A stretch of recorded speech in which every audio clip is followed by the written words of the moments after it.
اما ہوا کی عجیب اور دردناک موت۔ درد کی شدت سے اما ہوا کو پسینہ آ رہا تھا۔ حضرت آدم علیہ السلام کی وفات کے ٹھیک 1 سال بعد حضرت حوا علیہ السلام بیمار ہو گئی تو آپ علیہ السلام کے بیٹے حضرت شیس علیہ السلام نے اپنے تمام بہن بھائیوں کو اکٹھا کیا اور فرمایا کہ ہماری ماں کا بھی ہمارے باپ کی طرح جسم بے جان۔ بسم اللہ الرحمن الرحیم۔ حضرت آدم علیہ السلام سے پہلے دنیا میں کیا تھا؟ یہ وہ سوال ہے جو ہم سب کے ذہن میں آتا ہے کہ کائنات میں انسانوں کے بسنے سے پہلے آخر کیا تھا۔ ایک صحابی نے حضور صلی اللہ علیہ وسلم سے سوال کیا کہ اے اللہ کے رسول صلی اللہ علیہ وسلم، زمین اور آسمان کو پیدا کرنے سے پہلے ہمارا پروردگار کہاں تھا؟ آپ صلی اللہ علیہ وسلم نے فرمایا کہ تب اللہ کے سوا اور کچھ نہیں تھا، پھر اس نے پانی پر اپنا عرش بنایا، گویا یہ اس کائنات کی ابتدا تھی۔ پھر اللہ نے قلم کو پیدا کیا اور اس کو حکم دیا کہ لکھ، اور قلم نے اللہ تعالیٰ کے حکم اور اس کے علم سے قیامت تک ہونے والا سب کچھ لوح محفوظ میں لکھ دیا۔ اس کے بعد آسمان اور زمین کی 6 دن میں تخلیق کی گئی۔ یمن سے آئے ہوئے ایک وفد نے حضور صلی اللہ علیہ وسلم سے کہا کہ ہم آپ سے دین کی سمجھ اور قلم کی ابتدا جاننے کے لیے آئے ہیں، تو آپ صلی اللہ علیہ وسلم نے فرمایا جس کا مفہوم یہ ہے کہ سب سے پہلے صرف اللہ تھا، اس کا عرش پانی پر تھا، پھر اس نے قلم کو پیدا کیا، اس قلم نے لوح محفوظ پر قیامت تک ہونے والے تمام واقعات لکھ دیے، پھر آسمان اور زمین کو پیدا کیا گیا۔ اس کی جو ترتیب ہمیں روایت سے پتہ چلتی ہے وہ کچھ یوں ہے کہ اللہ تعالیٰ نے ہفتے کی دن مٹی یعنی زمین کو پیدا کیا۔ جب اللہ نے زمین بنائی تو وہ کانپنے لگی، پھر اللہ نے اتوار کو اس میں پہاڑ بنائے، زمین کو سہارا دینے کے لیے ایسے جیسے اس میں کیل ٹھوک دیے، اس سے زمین ساکن ہو گئی۔ پیر کے دن اس میں درخت اگائے، منگل کے دن تکالیف، مصیبتیں، جراثیم اور بیماریاں بنائی، بدھ کے دن نور کو پیدا فرمایا، جمعرات کو زمین میں چوپائے بنائے اور انہیں زمین پر پھیلا دیا، اور پھر جمعے کے دن کی آخری گھڑیوں میں یعنی عصر کے بعد حضرت آدم علیہ السلام کو پیدا فرمایا۔ گویا اللہ تعالیٰ نے انسان کی پیدائش سے پہلے اس کی آسائشوں کے لیے زمین اور اس پر ضرورت کی تمام اشیاء پیدا فرما دی تھی، یعنی مخلوق کی ابتدا میں آخری نمبر پر انسان کو پیدا کیا گیا، اور نسل انسانی میں سب سے پہلی تخلیق حضرت آدم علیہ السلام کی تھی۔ وہ تمام انسانوں کے باپ ہیں۔ انسانوں کی پیدائش سے پہلے فرشتوں اور جنوں کی تخلیق بھی ہو چکی تھی۔ فرشتے اللہ تعالیٰ کی وہ مخلوق ہے جن کا اصل ٹھکانہ آسمان ہے، اور وہ زمین والوں کے لیے استغفار کرتے ہیں۔ فرشتوں کو نور سے پیدا کیا گیا جبکہ جنوں کی پیدائش آگ سے کی گئی، اور انسانوں کی تخلیق مٹی سے ہوئی۔ ابلیس جو کہ شیطان تھا وہ بھی فرشتوں میں سے نہیں بلکہ جنوں میں سے تھا، اور اس کی تخلیق بھی آگ سے کی گئی۔ کچھ روایات سے پتہ چلتا ہے کہ آدم علیہ السلام سے 2000 سال پہلے جنات پیدا کیے گئے، اور جب وہ فتنہ فساد میں حد سے آگے بڑھ گئے تو اللہ تعالیٰ نے ان کی طرف فرشتوں کا ایک لشکر بھیجا، ان میں خوب مار کا آرائی ہوئی، اور اس میں فرشتوں نے جنوں کو تہس نہس کر دیا، اور وہ سمندروں کے جزیروں میں پناہ لینے پر مجبور ہو گئے، اور آج تک ان کے رہنے کی جگہ یہی جزیرے ہیں۔ ابلیس یعنی شیطان جو کہ جنات کا سردار ہے، اس کا ایک تخت ہے اور وہ تخت پانی پر ہے۔ ابلیس کا اصل نام عزازیل تھا، اور اس کی نافرمانی کے بعد اسے ابلیس کا نام دیا گیا۔ ابلیس کا وہ تخت حقیقتاً کس جگہ پر ہے یہ ہم نہیں جانتے۔ خیر، جب اللہ تعالیٰ نے زمین کو انسانوں کے ذریعے سے آباد کرنا چاہا تو انسان کی تخلیق فرمائی، کیونکہ جنوں میں انسان جتنی فہم و فراست نہیں تھی۔ کہا جاتا ہے کہ جنوں میں سب سے زیادہ علم رکھنے والا جن انسانوں میں سے ایک 10 سالہ بچے کے برابر عقل رکھتا ہے۔ اللہ نے انسان کی تخلیق کر کے اس میں روح پھونکی، پھر اللہ نے فرشتوں سے فرمایا کہ میں زمین پر اپنا نائب بنانے والا ہوں۔ فرشتوں نے اللہ سے پوچھا کہ ایسی مخلوق کو کیوں پیدا کرتا ہے جو زمین پر فساد کرے اور خون بہائے، اور ہم ہر وقت تیری تعریف اور پاکیزگی بیان کرتے ہیں۔ جس پر اللہ تعالیٰ نے فرمایا کہ جو کچھ میں جانتا ہوں وہ تم نہیں جانتے۔ فرشتوں کے اس سوال کے 2 مقاصد تھے، پہلا یہ کہ کیا یہ بھی جنوں کی طرح زمین پر فساد کریں گے، اور دوسرا یہ کہ کیا ہم سے تیری عبادت میں کوئی کوتاہی ہوئی ہے۔ بہرحال جب اللہ تعالیٰ نے حضرت آدم علیہ السلام کو پیدا کیا تو زمین سے مٹی لانے کا حکم دیا، پھر اللہ کے پاس اس کے حکم کے مطابق مٹی لائی گئی۔ وہ مٹی اللہ تعالیٰ نے پوری زمین سے اٹھوائی تھی۔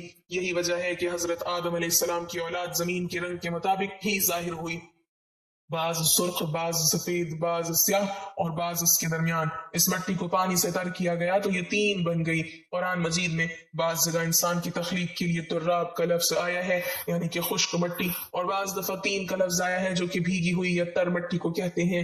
جب پانی کو مٹی سے بھگویا گیا تو وہ لیس دار ہونا شروع ہو گئی، پھر اللہ تعالیٰ نے خود اپنے مبارک ہاتھوں سے اس مٹی سے انسان کا ڈھانچہ تیار فرمایا۔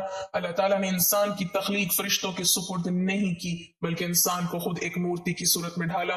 اس کے بعد ایک مقررہ مدت تک اس کو چھوڑے رکھا یہاں تک کہ وہ گیلی مٹی خشک ہو گئی اور اس کا رنگ سیاہ ہو گیا اور اس میں سے بدبو آنے لگی. پھر وہ خشک ہو کے کھنکھناتی مٹی بن گئی اور آخر میں آگ پر پکی ہوئی مٹی کی صورت اختیار کر گئی جسے قرآن پاک میں فخار کہا گیا ہے. اس مٹی کے لیے اور بھی کچھ الفاظ قرآن مجید میں ملتے ہیں. مثلاً ہمایون یعنی سیاہ مٹی، مسنون یعنی بدبودار مٹی، صلصال یعنی کھنکھنا کر بولنے والی مٹی. تخلیق آدم اللہ تعالیٰ کا ایک کرشمہ ہے. انسانوں کو ایک بہترین شکل عطا کی گئی. اس وقت انسان کا قد بہت لمبا تھا اور ان کے بعد آنے والے لوگوں کے قد گھٹتے چلے گئے. انسانوں میں سب سے لمبا قد حضرت آدم علیہ السلام کا تھا. ایک روایت میں حضرت آدم علیہ السلام کا قد 60 ہاتھ بیان کیا گیا ہے. بہرحال جب اللہ تعالیٰ نے انسان کا ڈھانچہ بنا کر اسے خشک ہونے کے لیے ایک مقررہ مدت تک چھوڑے رکھا تو ابلیس یعنی شیطان اس کے ارد گرد چکر کاٹنے لگا. وہ اس ڈھانچے کو ٹھوکر مارتا تو اس میں سے ایسی آواز آتی جیسے خالی مٹی کے مٹکے سے آتی ہے اور اس نے دیکھا کہ یہ ڈھانچہ پیٹ والا ہے تو وہ سمجھ گیا کہ یہ مخلوق اپنے آپ پر قابو نہیں رکھ پائے گی. حضرت آدم علیہ السلام میں روح ڈالنے سے پہلے فرشتوں کا گزر اس ڈھانچے کے پاس سے ہوا تو وہ گھبرا گئے اور ابلیس بھی ڈھانچے کے آس پاس سے گزرتا تو ٹھوکر مار کر کہتا کہ تجھے کسی خاص مقصد کے لیے پیدا کیا گیا ہے. یہ کہہ کر وہ اس کے منہ کے راستے میں داخل ہو جاتا اور کمر کے راستے باہر آ جاتا اور پھر اس نے فرشتوں سے کہا کہ اس سے گھبرانے کی کوئی ضرورت نہیں ہے. اگر مجھے اس پر مسلط کیا گیا تو میں اسے ہلاکت میں ڈال دوں گا اور اگر اسے مجھ پر مسلط کیا گیا تو میں یقیناً اس کی نافرمانی کروں گا. یعنی ابھی حضرت آدم علیہ السلام میں اللہ تعالیٰ نے روح بھی نہیں پھونکی تھی تب سے ابلیس کی انسان سے عداوت اور دشمنی واضح تھی. پھر اللہ تعالیٰ نے حضرت آدم علیہ السلام میں اپنی روح پھونکی. جیسے ہی روح اس مجسمے میں سر کی طرف سے داخل کی گئی تو حضرت آدم علیہ السلام کو چھینک آ گئی. حضرت آدم علیہ السلام سے کہا کہ الحمدللہ کہیے. انہوں نے کہہ دیا. اللہ تعالیٰ کی اس تعریف کے جواب میں اللہ تعالیٰ نے فرمایا کہ تجھ پر تیرا رب رحم فرمائے. جب روح ان کی آنکھوں میں داخل ہوئی اور ان کی آنکھوں نے جنت کے پھلوں کو دیکھا تو غور و فکر کرنے لگے. پھر روح پیٹ میں داخل ہوئی تو کھانے کی طلب ہوئی یعنی روح ابھی ٹانگوں تک نہیں پہنچی تھی اور کھانے کی خواہش محسوس ہونے لگی. جب حضرت آدم علیہ السلام میں روح پھونک دی گئی تو اللہ تعالیٰ نے ان کی پشت مبارک پر ہاتھ پھیرا جس سے قیامت تک کے آنے والے تمام انسان باہر آ گئے.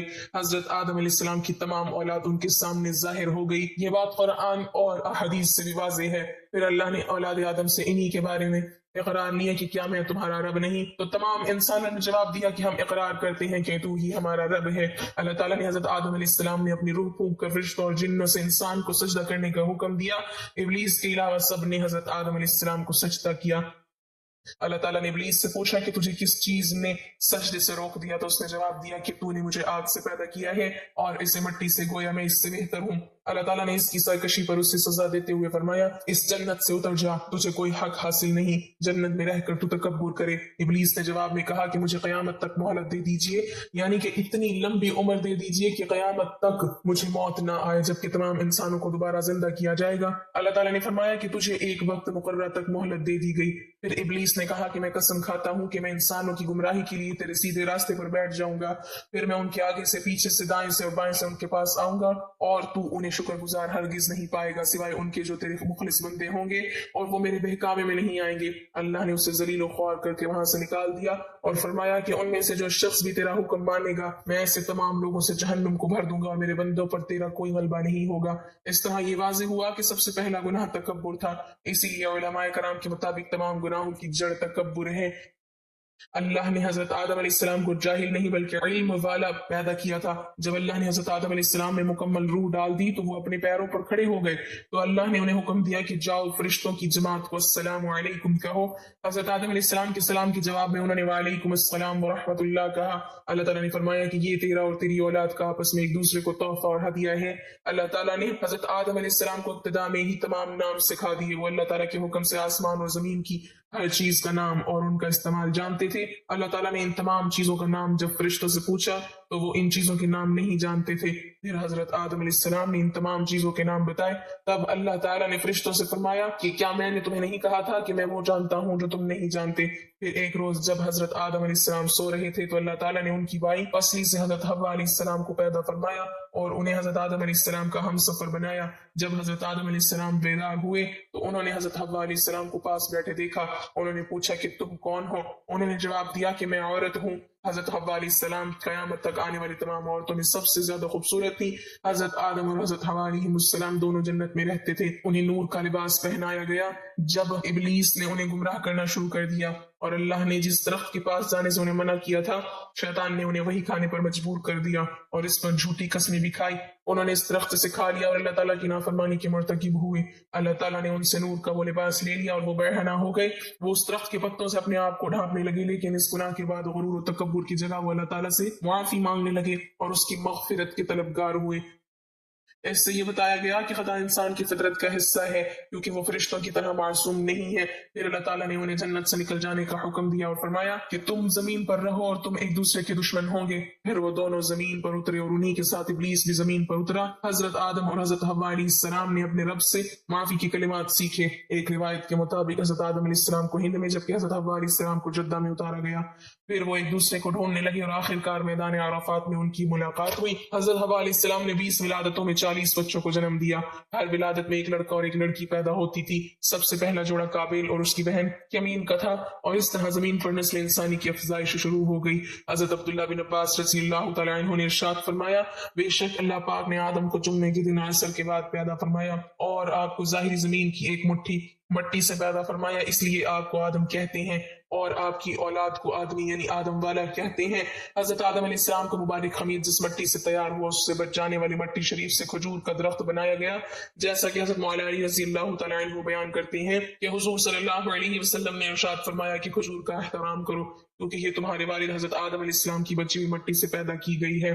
اللہ پاک نے حضرت آدم علیہ السلام کو بغیر ماں باپ کی مٹی سے پیدا فرمایا. اللہ پاک نے حضرت آدم علیہ السلام سے حضرت بی بی حوا کو پیدا فرمایا. حضرت آدم علیہ السلام نے ان کی طرف دست محبت بڑھانے کا ارادہ کیا تو فرشتوں نے عرض کی اے آدم ٹھہر جائیں پہلے ان کا مہر ادا کریں. آپ علیہ السلام نے فرمایا ان کا مہر کیا ہے؟ فرشتوں نے عرض کی ان کا مہر یہ ہے کہ یہ ہمارے سردار حضرت محمد مصطفیٰ صلی اللہ علیہ وسلم پر 3 یا 10 مرتبہ درود پاک پڑھیں. چنانچہ آپ علیہ السلام نے درود پڑھا اور فرشتوں کی گواہی سے آپ کا حضرت بی بی حوا سے نکاح ہو گیا. اس سے معلوم ہوا کہ نبی پاک صلی اللہ علیہ وسلم پر موجود چیز کے لیے وسیلہ ہیں یہاں تک کہ اپنے والد حضرت آدم علیہ السلام کا بھی وسیلہ ہے. حضرت آدم علیہ السلام نے 960 برس کی زندگی پائی جبکہ آدم علیہ السلام کی زندگی 1000 سال کی تھی کیونکہ جب آدم علیہ السلام جنت میں تھے تو اللہ تعالیٰ نے حضرت آدم کو ان کی تمام اولاد جن جن کی نبوت ملنی تھی ان کی شخصیت ان کی عمر حضرت آدم علیہ السلام کے سامنے واضح کر دی. آپ نے جب حضرت داؤد علیہ السلام کی عمر کو 60 سال تک دیکھا تو اللہ سے کہنے لگے اے اللہ پاک میری عمر کے 40 سال میرے پوتے داؤد کو دے دو. تو یوں آپ کی دعا قبول ہو گئی. اللہ نے آدم علیہ السلام کو 2 فرزند عطا کیے حابیل اور قابیل. لیکن شیطان کے وسوسوں کی وجہ سے جب قابیل کے ہاتھوں حابیل قتل ہوئے تو حضرت آدم علیہ السلام اندر سے ٹوٹ گئے اور بار بار اللہ کے دربار میں دعا مانگنے لگے. ایک دن حضرت جبرائیل علیہ السلام حضرت آدم علیہ السلام کے پاس آئے اور فرمایا اے آدم اللہ تمہیں ایسا بیٹا دینے والے ہیں جس کے نسب سے انبیاء اور اولیاء زمین تک پہنچیں گے. اس کا نام شیس رکھنا. شیس کا مطلب ہے کہ اللہ کا عطا کیا گیا تحفہ. اور یوں اللہ نے آدم کی نسل کو زمین پہ بھیجا. جب حضرت آدم علیہ السلام کا آخری وقت آیا تو آپ نے اپنے بیٹوں سے کہا کہ میرا دل کرتا ہے کہ میں جنت کا پھل کھاؤں. آپ کے بیٹے زمین پر جنت کے پھل ڈھونڈنے لگے. اچانک سے ان کو فرشتے ملے اور کہنے لگے اے بنی آدم کہاں جا رہے ہو؟ انہوں نے کہا ہم اپنے بابا کے لیے جنت کا پھل ڈھونڈ رہے ہیں. ان فرشتوں نے کہا جاؤ تمہارے بابا چند دنوں کے مہمان ہیں. تمام فرزند دوڑتے ہوئے آپ کے پاس پہنچے. آپ بستر بیماری پر اللہ کا ذکر فرما رہے تھے. بس اتنے میں موت کا فرشتہ آن پہنچا. جیسے ہی حضرت حوا نے موت کا فرشتہ دیکھا تو حضرت آدم سے لپٹ گئی.